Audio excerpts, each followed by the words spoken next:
12岁的男孩已经死去了13年，但在父亲踏入小镇不久后，12岁的儿子竟诡异地复活了。父亲被这不可思议的事吓懵逼了，反倒是儿子像什么也没发生过一样，大口咀嚼着食物。达利壮着胆子问儿子：“你在车祸前是不是吃过复活甲？”而儿子的回答让他有了稍许惊讶。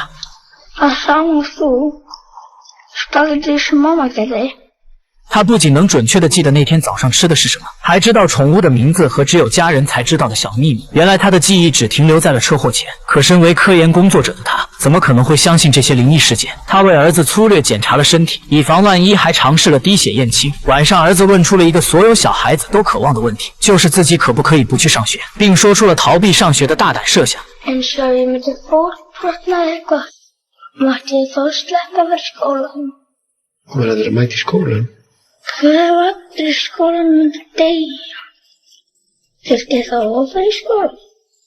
儿子大胆又偏执的想法让他不寒而栗。他此刻确信与儿子相貌相同的这个孩子绝对不会是自己死去的儿子，于是忍着内心的折磨将孩子关进了小黑屋。但达利忽略了一件事，就是仓库里有台应急用的电话。很快，男孩踩着油桶跟母亲取得了联系，甚至准确地说出了自己的位置和现在的处境。自从儿子去世后，母亲一直没有从悲伤中走出来，如今再次听到了儿子的声音，是惊恐中的惊恐啊！特殊出场的孩子注定不会平凡。时间一长，达利就在门外睡着了。在这个时候，基地却突然断电。勘察队的同事打开仓库，发现电线被损坏，可他却认为是老鼠破坏的电线。此时达利也渐渐清醒，进屋寻找着男孩的踪迹。没多久，同事就修好了故障离开了，但达利还是没有发现男孩。难道他会遁地术顺着地板裂缝跑了吗？其实男孩玩了一招灯下黑，他就藏在门后的柜子里。如果不被发现，他完全可以趁达利出去寻找的时候大摇大摆的离开。第二天一早，母亲就从外地赶来小镇，看到儿子后，他不顾达利的劝阻，将孩子抱进怀里。在母亲的眼中，这就是他的儿子，谁也不能将他们分开。没办法，达利向警方报案，说他这里有失踪人口，并带着警察来领走这个恶魔。这一幕恰好被母亲通过窗户看到，然后他带着男孩从防火通道离开，准备驾车带儿子离开这个该死的小镇。可迎接这个母亲的结局，又会是什么样的灵异事件呢？而这个小镇到底经历了什么？先是20年前的游客没死就被应声的克隆复活，然后是巡逻队的阿莎死于雪崩再次出现，如今从未来过小镇的男孩也复活了。这一切是否与停止爆发的火山有关呢？